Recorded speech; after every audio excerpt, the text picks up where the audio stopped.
शुरू करें? आवाज आ रही है आप लोगों को? आज हम फंडामेंटल राइट्स के पर। ठीक है, शुरू करते हैं।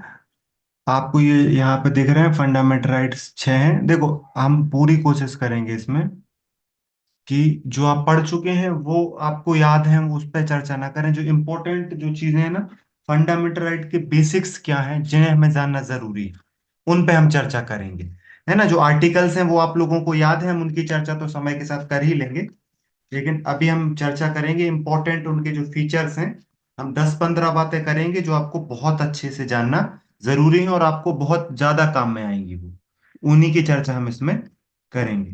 ठीक है, पहले हम बात करते हैं। आप देखिए कि उनकी लोकेशन या पोजीशन जो जो हम कहते हैं ना, वो कहाँ पर है। वो देखिए, आपको फंडामेंटल राइट आपने बार बार पढ़ा ही होगा। ये तो अक्सर पूछ भी लिया जाता है, तो इसको तो जानना जरूरी ही है कि फंडामेंटल राइट हमने किस कंट्री से लिए हैं। हमने फंडामेंटल राइट जो है USA, United states of America से लिए हैं। हमारे संविधान के किस पार्ट में शामिल है? पार्ट 3 में शामिल है। किस आर्टिकल से किस आर्टिकल तक? आर्टिकल 12 से लेकर आर्टिकल 35 तक। ठीक है, तीन बातें यहां पर आपको बताई जा रही हैं। आपसे क्वेश्चन पूछा जाए, भारत के जो फंडामेंटल राइट है वो किस कंट्री से लिए गए हैं, तो संयुक्त राज्य अमेरिका से। किस भाग में शामिल किए गए हैं? भाग 3। किस आर्टिकल से किस आर्टिकल तक लेकर? आर्टिकल 12 से लेकर आर्टिकल 35 तक।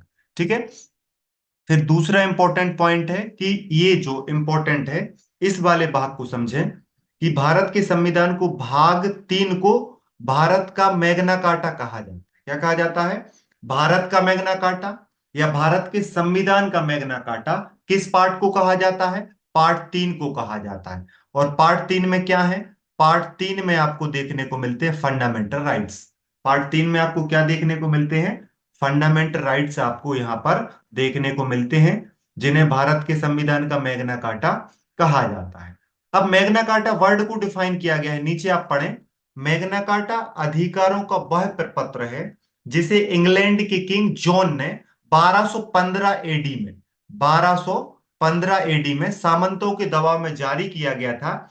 यह नागरिकों के मूल अधिकार के से संबंधित पहला, देखो, पहला कोई रिटर्न डॉक्यूमेंट जो दिया गया था, वो दिया गया था इंग्लैंड के किंग जॉन के द्वारा। और इंग्लैंड के किंग जॉन के द्वारा कब दिया गया था? 1215 में दिया गया था। ठीक है, इस वजह से उस समय कहा गया था पहले जो सिटीजन्स को राइट दिए गए हैं उन्हें मैग्ना कार्टा कहा गया है। इसीलिए हमारे संविधान में पहली बार सिटीजन्स को राइट किस में दिए गए हैं? पार्ट 3 में। इसलिए भारत का मैग्ना कार्टा क्या हो जाता है? भारत के संविधान का मैग्ना कार्टा हो जाता है पार्ट 3। अगर आपसे कभी क्वेश्चन पूछा जाए मैग्ना कार्टा पहली बार कब दिए गए? 1215 में। किस देश में दिए गए? इंग्लैंड में। किसके द्वारा दिए गए? किंग जॉन के द्वारा दिए गए। किसके द्वारा दिए गए? किंग जॉन के द्वारा दिए गए। ठीक है, तो भारत का मैग्ना कार्टा भाग 3 को कहा जाता है, फंडामेंटल राइट्स को कहा जाता है। फिर यहां पर ये आप सभी को पता है कि पहले जो है हमारे ओरिजिनल संविधान में फंडामेंटल राइट्स होते थे 7। ओरिजिनल कॉन्स्टिट्यूशन में कितने फंडामेंटल राइट्स होते थे? 7। लेकिन प्रेजेंट में कितने फंडामेंटल राइट्स हैं? प्रेजेंट में आपको 6 फंडामेंटल राइट देखने को मिलते हैं। सातवां कौन सा था? राइट टू प्रॉपर्टी, संपत्ति का अधिकार, जो आर्टिकल 31 में शामिल था वो हटा दिया गया है। हटाने के लिए कौन सा अमेंडमेंट किया गया? 44 कॉन्स्टिट्यूशनल अमेंडमेंट। कब किया गया? 1978। और याद रखना, इस समय प्रधानमंत्री थे मोरारजी देसाई। 44वां संविधान संशोधन।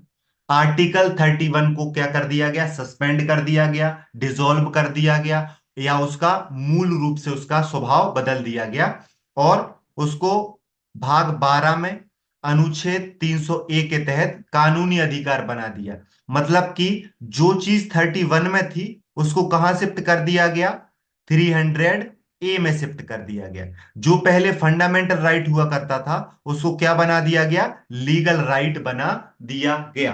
अगर वो फंडामेंटल राइट होता तो डायरेक्ट आप सुप्रीम कोर्ट के पास जा सकते हो, लेकिन अब वो कानूनी अधिकार बना दिया गया है तो अब आप सिविल पुलिस के पास जा सकते हो। पहले भाग 3 में था। पहले किस में था? भाग 3 में। और अब कहां पहुंचा दिया है? भाग 12 में। हम बात कर रहे हैं संपत्ति के अधिकार की। हम बात किसकी कर रहे हैं? हम बात कर रहे हैं संपत्ति के अधिकार की। अब आप देखिए, हमने यहां पर जो बातें सीखी हैं उसको एक बार हम समराइज कर लेते हैं। क्या कर लेते हैं? समराइज। हम किसकी बात कर रहे हैं? हम बात कर रहे हैं फंडामेंटल राइट्स की, मूल अधिकार या फंडामेंटल राइट्स। अगर हम बात करें हमने किस कंट्री से लिए हैं? यूएसए से लिए हैं। किस भाग में शामिल किए हैं? भारत के संविधान के भाग 3 में शामिल किए गए। ठीक है। ओरिजिनल रूप से कितने थे? 7 थे। वर्तमान में कितने हैं? 6 हैं। ठीक है। भाग 3 को क्या कहा जाता है?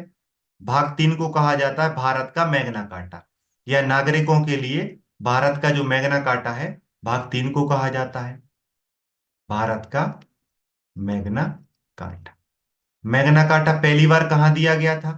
मैग्ना कार्टा पहली बार इंग्लैंड में दिया गया था। कब दिया गया था? 1215 में। किसके द्वारा दिया गया था? किंग जॉन के द्वारा दिया गया। संपत्ति का अधिकार किस अनुच्छेद में था? संपत्ति का अधिकार किस अनुच्छेद में था?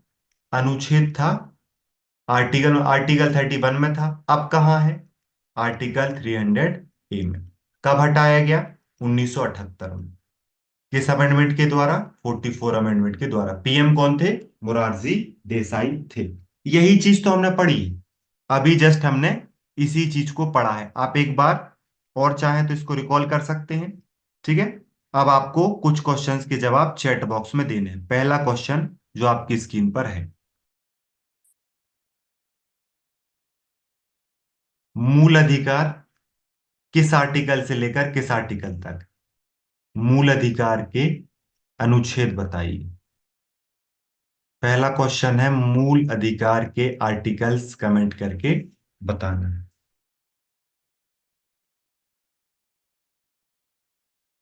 44 संविधान संशोधन, कॉन्स्टिट्यूशनल अमेंडमेंट किस वर्ष हुआ?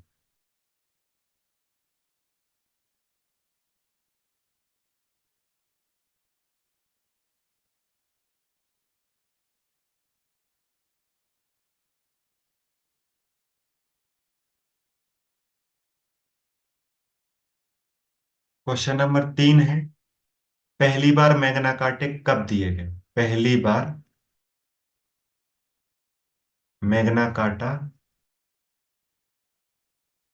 कब और कब? मूल अधिकार, मूल अधिकार किस देश से लिए?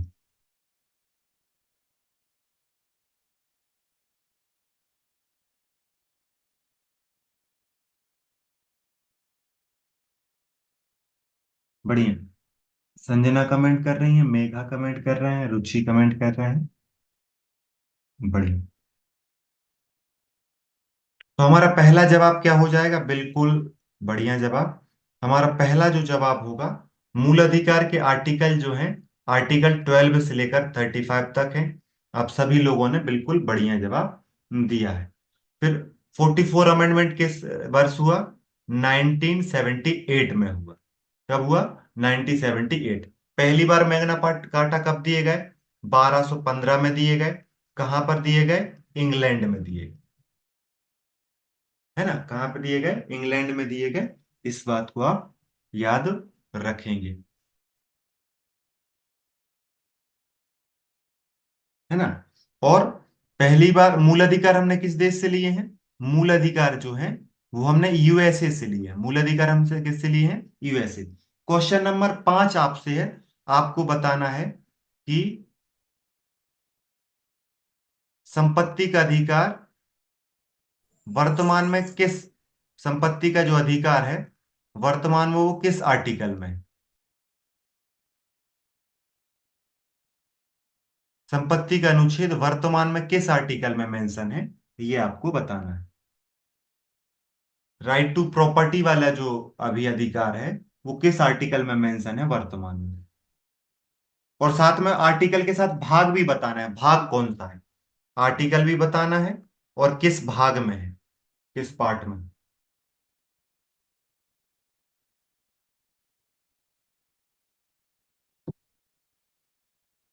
बढ़िया। ठीक है। तो अब हम चलते हैं आगे। ये इसमें आप लोग बढ़िया, जो अपन ने बातें करी उसकी प्रैक्टिस हो गई। अब हम बात करते हैं एक फंडामेंटल राइट से लेकर जो सबसे महत्वपूर्ण एक जो बड़ी चीज जुड़ती है, जहां पे आपको पता चलता है कि फंडामेंटल राइट्स कितने इंपॉर्टेंट हो जाते हैं, वो है रिट। है ना। यह न्यायालय द्वारा जारी किए जाने वाले कानूनी आदेश है। अगर आपसे कोई बोले रिट क्या होती है, तो रिट, जो कोर्ट्स जो एक ऑर्डर या लीगल ऑर्डर जो जारी करते हैं उन्हें रिट कहा जाता है। और रिट, देखो सुप्रीम कोर्ट रिट जारी करता है आर्टिकल 32 से। यहां पे दो बातें जो आपको याद रखनी है। पहले तो आप रिट की परिभाषा याद करो। रिट जो होता है, ये कोर्ट्स के द्वारा जारी किया जाता है और एक लीगल ऑर्डर होता है। क्या होता है? अगर कोर्ट कभी भी एक लीगल ऑर्डर दे रहा है रिट के फॉर्म में, किसके फॉर्म में? रिट के फॉर्म में, तो उसको आपको याद रखना पड़ेगा। रिट्स कितनी होती हैं? रिट्स के बारे में याद रखना। रिट्स होती हैं पांच। रिट, टोटल रिट कितनी होती हैं? पांच प्रकार की रिट्स होती हैं। सुप्रीम कोर्ट रिट जारी करता है। सुप्रीम कोर्ट रिट जारी करता है आर्टिकल 32, जबकि हाई कोर्ट रिट जारी करते हैं 226। ठीक है। हाई कोर्ट जो है वो याद रखना 226 आर्टिकल लिखे हैं ये। आपसे बोला जाएगा कि हाई कोर्ट के द्वारा रिट जारी करने का प्रावधान किस आर्टिकल में है, तो हाई कोर्ट्स को हिंदी में कहा जाता है उच्च न्यायालय। उच्च न्यायालय 226 से। और जो सुप्रीम कोर्ट होता है, जो सर्वोच्च न्यायालय होता है, वो आर्टिकल 32। याद रखना, सर्वोच्च न्यायालय ओनली और ओनली फंडामेंटल राइट्स के लिए रिट जारी करता है। हमारा ये जो सुप्रीम कोर्ट है, आर्टिकल 32 का प्रयोग सिर्फ ओनली फंडामेंटल राइट्स के लिए करता है। किसके लिए करता है? फंडामेंटल। हाई कोर्ट्स जो होते हैं वो फंडामेंटल राइट और प्लस अन्य चीजों के लिए भी कर सकते हैं, अदर चीजों के लिए भी कर सकते हैं। रिट कितनी होती है? पांच। आपकी स्क्रीन पर पांचों रिट्स आपको दिख रही हैं। पहली रिट का नाम क्या है? आप हिंदी में चाहें तो हिंदी में देख लें, इंग्लिश में चाहें तो इंग्लिश में देख लें। पहली रेट है बंदी प्रत्यक्षीकरण, हैबियस कॉर्पस कहा जाता है। दूसरी है परमादेश, जिसे मेंडवस कहा जाता है। तीसरी है प्रतिषेध रेट, प्रोहिबिशन कहा जाता है। चौथी है रेट ऑफ सरसरी, उत्प्रेषण। और पांचवी है अधिकार परीक्षा को वारंटू। ये रिट्स, अगर आपसे कोई पूछे सुप्रीम कोर्ट किस आर्टिकल से करेगा, तो सुप्रीम कोर्ट आर्टिकल 32 से जारी करेगा। हाई कोर्ट किससे जारी करेंगे? हाई कोर्ट्स जो हैं वो 226 से जारी करेंगे। ज्यादा बड़ी रिट की पावर किसके पास है? ज्यादा बड़ी रिट की पावर जो है, ज्यादा रीजन, बड़ा एरिया किसके पास है? सुप्रीम हाई कोर्ट्स के पास जो है, जो ज्यादा एरिया है, क्योंकि हाई कोर्ट्स जो है वो फंडामेंटल राइट्स में भी कर सकते हैं और अदर किसी मामले में भी कर सकते हैं। ठीक है। तो ये रेट, पांच रेटों के नाम अगर आपको याद हो पा रहे हो तो आप उनको क्या कर लें? याद कर लें। हम यहां पर देखेंगे।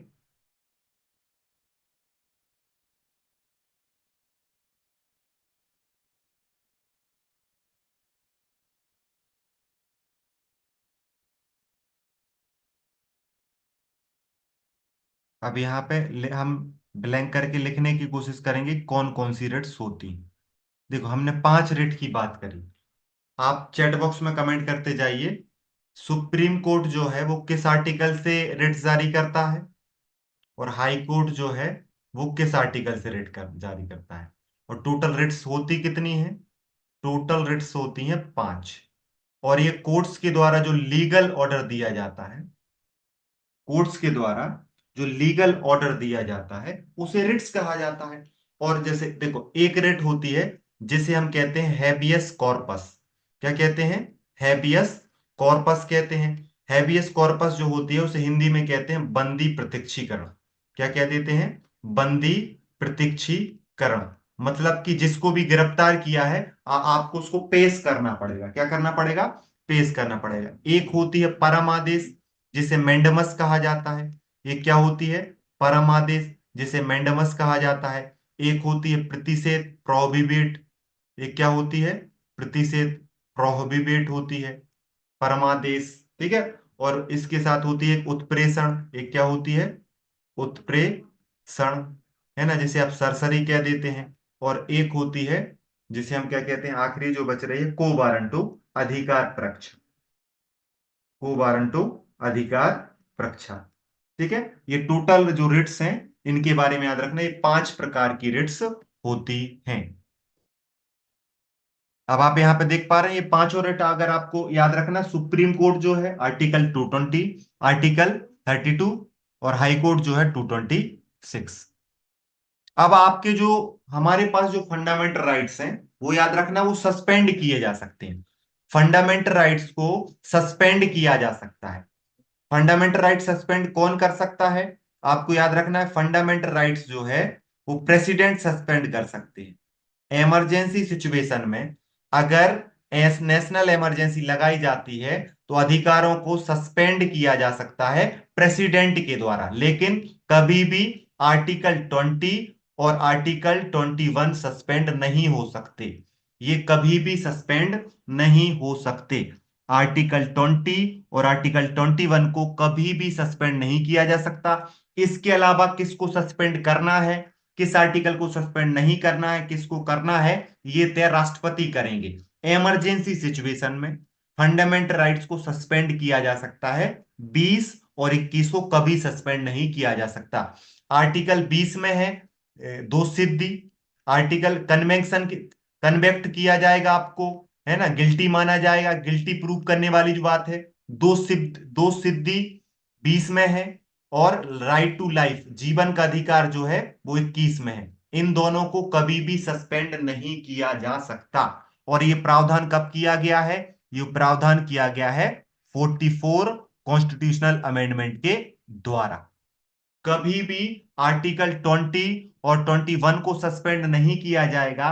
ये वाला जो प्रावधान है कब किया गया है? आर्टिकल, ये 20 और 21 को कभी भी सस्पेंड नहीं किया जाएगा। आर्टिकल, ये संविधान संशोधन 44 बे 1978 में किया गया है। आप याद रखना, अगर फंडामेंटल राइट को सस्पेंड करना है तो किसकी परमिशन की जरूरत लगेगी? इसमें परमिशन की जरूरत लगेगी प्रेसिडेंट की। प्रेसिडेंट चाहे तो फंडामेंटल राइट को सस्पेंड कर सकते हैं, वो चाहे तो 14 को सस्पेंड कर दें, 15 को कर दें, 20 को नहीं कर सकते, 21 को नहीं कर सकते, 22 को कर दें, 23 को कर दें, 24 को कर दें, करें तो करें, नहीं करें तो नहीं करें, लेकिन वो 20 और 21 को कभी सस्पेंड नहीं कर सकते। अब अब ये जो मोस्ट इंपॉर्टेंट बात है कि हमारे जो फंडामेंटल राइट्स हैं वो न्यायालय द्वारा प्रवर्तनीय है। इसका मतलब है, इसे कहते, इंग्लिश में कहा जाता है जस्टेबल। इंग्लिश में क्या कहा जाता है? ये जस्टेबल है। ये जस्टेबल है मतलब कि आप इनके लिए डायरेक्ट कहां जा सकते हो? सीधे न्यायालय जा सकते हो। अगर आपके कोई फंडामेंटल, हिंदी में कहा जाता है प्रवर्तनीय, हिंदी में क्या कहा जाता है? प्रवर्तनीय है, जस्टिएबल है, फोर्सेबल है। आपके अगर फंडामेंटल राइट को छीनने की कोशिश की जा सकती है, तो डायरेक्ट आप कोर्ट जा सकते हो, सुप्रीम कोर्ट जा सकते हो। और सुप्रीम कोर्ट जाओगे तो सुप्रीम कोर्ट किसका प्रयोग करेगा? आर्टिकल 32 का। और अगर हाई कोर्ट जाओगे तो हाई कोर्ट किसका प्रयोग करेगा? 226 का। तो याद रखना कि इन्हें फंडामेंटल राइट को सस्पेंड भी किया जा सकता है और इन्हें फोर्सेबल भी किया जा सकता है, परिवर्तनीय भी होते हैं। हम, अगर हमारे नागरिकों के अधिकारों का उल्लंघन होता है, छीनने की कोशिश की जाती है, तो व्यक्ति न्याय के लिए क्या कर सकता है? डायरेक्ट सुप्रीम कोर्ट जा सकता है। इसलिए मूल अधिकार न्यायालय द्वारा परिवर्तनीय होते हैं, जस्टिएबल होते हैं। साथ में याद रखना, ये नकारात्मक प्रवृत्ति के होते हैं। किस प्रवृत्ति के होते हैं? नकारात्मक प्रवृत्ति के होते हैं। आपको याद रखना है, फंडामेंटल राइट्स जो होते हैं वो नेगेटिव होते हैं। हाँ, अन्य सकारात्मक स्वरूप भी होते हैं, लेकिन अगर आपसे दोनों में से एक पूछा जाए, अगर आपसे स्टेटमेंट पूछा जाए फंडामेंटल राइट किस प्रकार के होते हैं, तो फंडामेंटल राइट्स नेगेटिव्स होते हैं। और याद रखना, ये राज्य के अगेंस्ट प्राप्त होते हैं। किसके विरुद्ध प्राप्त होते हैं? ये राज्य के विरुद्ध प्राप्त होते हैं। और ये नकारात्मक होते हैं। क्या होते हैं? नकारात्मक होते हैं, नेगेटिव सेंस के होते हैं। हाँ, कुछ पॉजिटिव होते हैं, लेकिन ओवरऑल इनका जो स्वभाव माना जाता है वो नेगेटिव माना जाता है। क्या माना जाता है? नेगेटिव माने जाने का मतलब है कि ये नकारात्मक हैं, कि इनको अगर होगा, ऐसा नहीं होना चाहिए। ठीक है। जैसे वो अनटचेबिलिटी की बात करें, खत्म करने की बात, नकारात्मक सेंस में बात कर रहे हैं, असमानता को दूर करने की बात कर रहे हैं, जीवन को बचाने की बात कर रहे हैं, कई बार वो गिरफ्तार करने से रोकने की बात कर रहे हैं, दोष सिद्धि होने से रोकने की बात कर रहे हैं। तो नेगेटिव सेंस लेके चलते हैं, नकारात्मक है, जिससे पॉजिटिव रिस्पॉन्स मिल सके सिटीजन्स को। ठीक है। तो आप यहां पर ये बात भी याद रखेंगे, और ये स्थायी नहीं है, आप याद रखेंगे।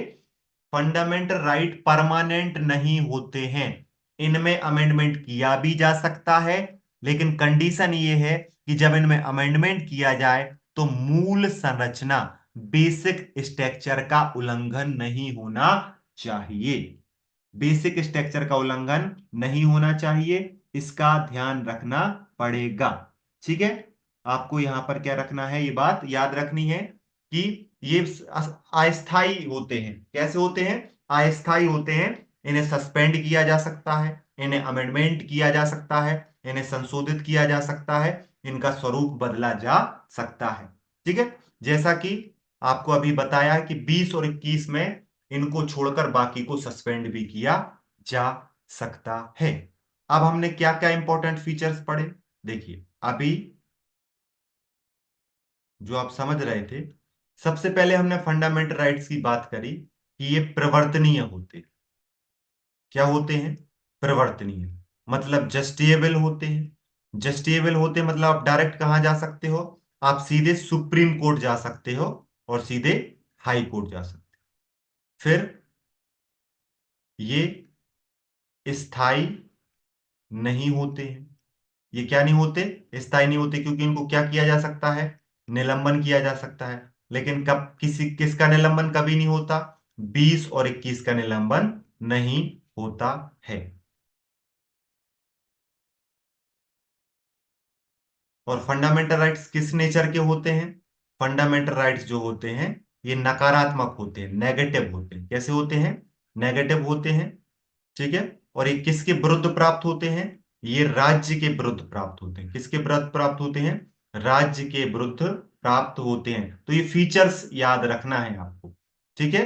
ये क्या याद रखना है? ये जो फीचर्स हैं फंडामेंटल राइट के बारे में, कभी भी आप जब बात करो तो आप इसी सेंस में बात करोगे कि ये राज्य के खिलाफ प्राप्त होते हैं, ये परमानेंट नहीं होते हैं, इन्हें सस्पेंड किया जा सकता है, ये नेगेटिव सेंस के साथ जाते हैं। ठीक है। और ये फोर्सेबल होते हैं, डायरेक्ट हाई कोर्ट और सुप्रीम कोर्ट जाया जा सकता है। और इसमें इनमें क्या किया जा सकता है?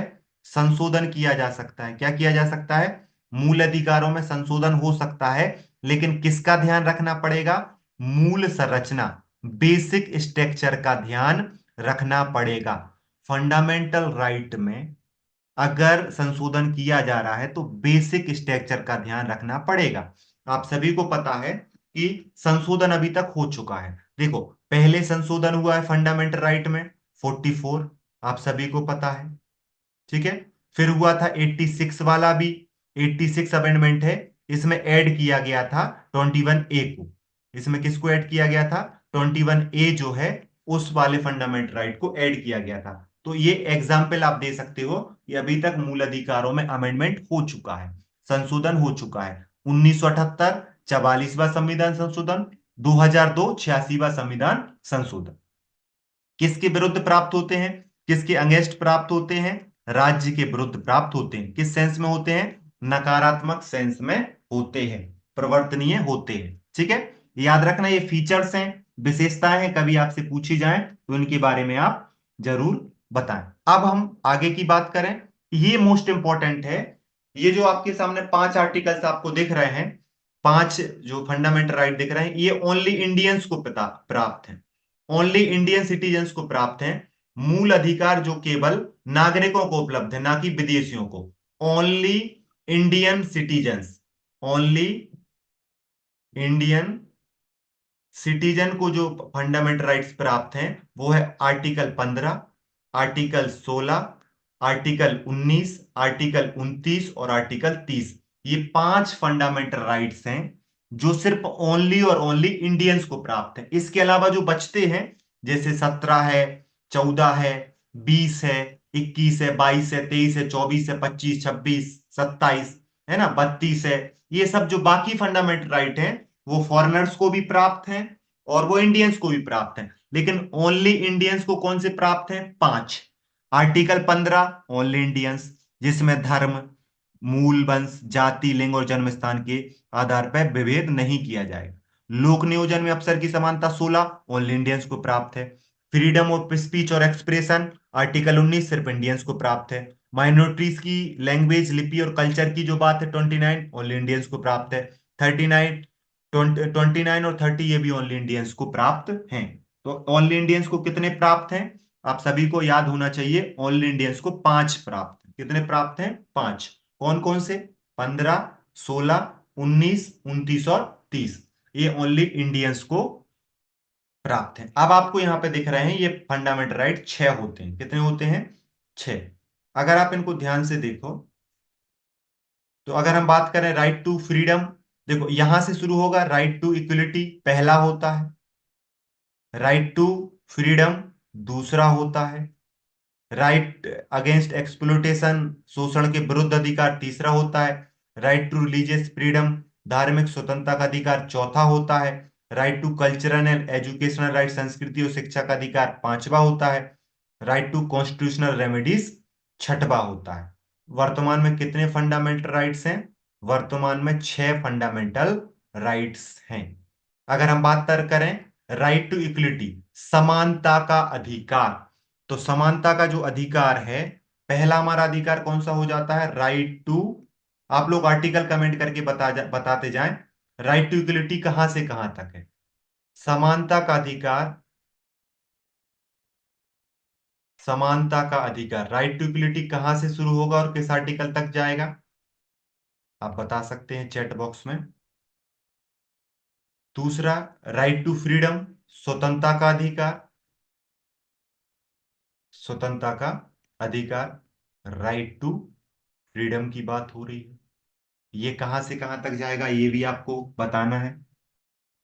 ठीक है। तीसरा है राइट अगेंस्ट एक्सप्लोटेशन, शोषण के विरुद्ध अधिकार, शोषण के विरुद्ध अधिकार, ये किस आर्टिकल से किस आर्टिकल तक जाएगा? फिर चौथा है धार्मिक स्वतंत्रता का अधिकार, राइट रिलीजियस फ्रीडम, धार्मिक स्वतंत्रता। पांचवा है संस्कृति और शिक्षा, संस्कृति और शिक्षा, इसे ही अल्पसंख्यकों का अधिकार कह देते हैं, आर्टिकल 29 और 30 है। ठीक है। और फिर आता है संवैधानिक उपचार, कॉन्स्टिट्यूशनल रेमेडीज। बढ़िया, आप लोगों ने यहाँ पे बढ़िया तरीके से ये इसका ध्यान रखें, थोड़ी सा आर्टिकल, आर्टिकल का यहाँ पे एक बार और ध्यान दे लेंगे कि जो आर्टिकल्स हैं वो एक बार आप देखें। पहला जो है समानता की जो बात है वो आर्टिकल 14 से 18 तक है, आर्टिकल 14 से 18 तक। मैं जब इसको बताता हूं ऐसे बताता हूं कि जब हमारी उम्र 14 से 18 वर्ष की होती है तो हम सभी चीजों में समानता चाहते हैं। जब हमारी उम्र 14 से 18 होती है तो हम अपने भाई बहन दोस्तों के साथ समानता चाहते हैं, उसके पास बाइक है तो मेरे पास भी बाइक हो, उसने अच्छे कपड़े लिए तो मुझे भी कपड़े चाहिए। ठीक है। फिर 19 से 22 में हम स्वतंत्रता चाहते हैं। जब हम कॉलेज में जाते हैं तो हम 19 के हो जाते हैं और हम चाहते हैं कि हमें फ्रीडम दिया जाए, हमारे फोन को न छिया जाए, हमसे पूछा ना जाए कहाँ से आ रहे हो कहाँ को जा रहे हो। ठीक है। हम स्वतंत्रता चाहते हैं। और 23 में शादी कर दी जाती है तो 23 और 24 में शोषण होने लगता है। ठीक है। और जब शोषण होता है तो 25 से 28 तक धर्म की ओर जाते हो, और जब धर्म की ओर जाते हो तो 29 और 30 की उम्र में आप संस्कृति और शिक्षा की बात करने लगते हो, और 32 की उम्र में आपको उपचार की जरूरत पड़ जाती है। तो ऐसे आप चाहो तो इसको क्या रख सकते हो, याद रख सकते हो। टोटल कितने फंडामेंटल राइट हैं? टोटल छह फंडामेंटल राइट्स हैं। इसकी जो हमने बेसिक और इंपॉर्टेंट फीचर्स हैं उसको समझने की कोशिश करी, इसके अंदर की जो बातें हैं वो कभी और करेंगे। अब आप लोगों को एक एक व्यक्ति को माइक चालू करना है, फिर मैं आपसे क्वेश्चन पूछूंगा। बताएं कौन माइक चालू कर रहा है पहले, फिर उससे क्वेश्चन पूछे जाए।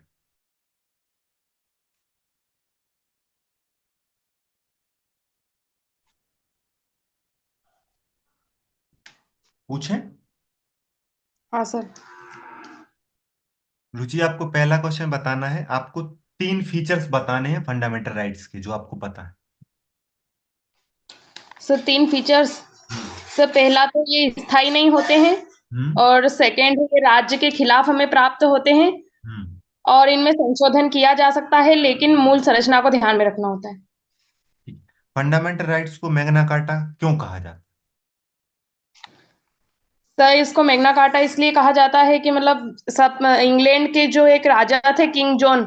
इन्होंने 1215 एडी में इस मतलब एक लिखित पत्र जारी किया था, जिसे मैग्ना कार्टा कहा गया था। हम्म। तो इसलिए इनको मैग्ना कार्टा कहा जाता है, भाग 3 को। ठीक। आर्टिकल 16 और आर्टिकल हम्म। 18 कौन से इंडियंस को प्राप्त है और कौन से दोनों को प्राप्त? आर्टिकल 16 और 18। आर्टिकल 16 तो सर सिर्फ भारतीयों को प्राप्त है। हम्म।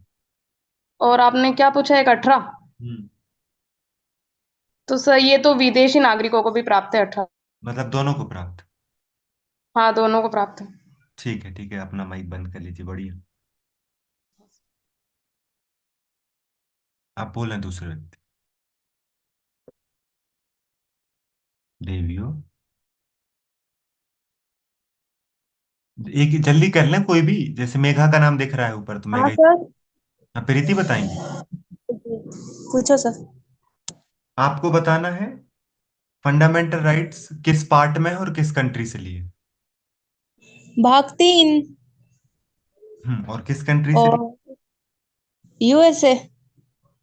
आपको 3 रिट्स के नाम बताने। बंदी प्रत्यक्षरण, हम्म। परमादेश, और अधिकार प्रेक्षा। आर्टिकल बताना है हाई कोर्ट का जिससे वो रिट जारी करता है। 226। क्या आप बता सकते हैं 226 आर्टिकल किस भाग में होगा? 226 भाग। कौन सा? एक मिनट। ऑप्शन दे रहा, 5, 6 या 7। अब 6। हाँ, 6 आपको ऐसे लिंक करना है, हाई कोर्ट राज्यों से जुड़ता है ना, हाँ। वो राज्य वाले पार्ट में आएगा। हाँ, ठीक है, 6। राज्य वाला पार्ट 6। ठीक है, आपको 2 आर्टिकल बताने हाँ हैं जो जी। ओनली इंडियंस को प्राप्त। जो सिर्फ ओनली इंडियंस को प्राप्त। इंडियन, 20, 21। ओनली इंडियंस को प्राप्त। अब 15, 16। हाँ, 15, 16। 15, 16, 19 हम्म। और 29 और 30, ये इंडियंस वाले हैं, सिर्फ हाँ, इंडियंस वाला को पता ठीक, ठीक, बढ़िया। लॉक कर ले माइक।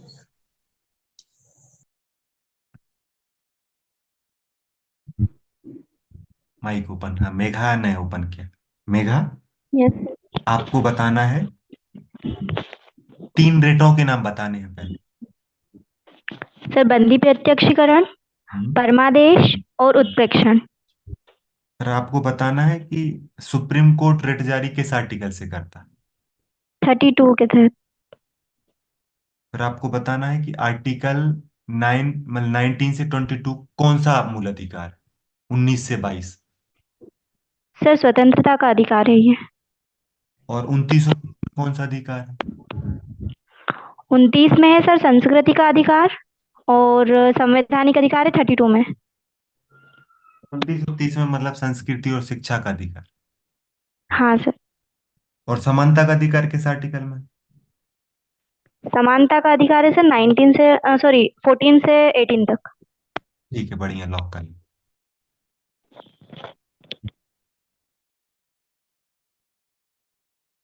जी मैम। हेलो। संजना मैम, आवाज आ रही है आपको? Yes sir. हाँ, आपको बताना है पहले, सबसे पहले जो ओनली इंडियंस को फंडामेंटल राइट प्राप्त है वो बताने हैं। 15, 16, 19, 29 एंड 30। और आपको बताना है 3 फीचर्स फंडामेंटल राइट के।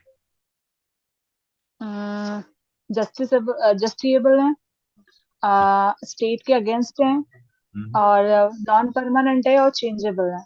मतलब उसमें कॉन्स्टिट्यूशनल अमेंडमेंट किया जा सकता है, बेसिक कॉन्स्टिट्यूशनल स्ट्रक्चर अमेंडमेंट। को। हाँ, कॉन्स्टिट्यूशन अमेंडमेंट जो किए गए हैं फंडामेंटल राइट से लेकर, एक का नंबर बताना है और ईयर बताना 44th अमेंडमेंट 1978 और 86th अमेंडमेंट 2002। है।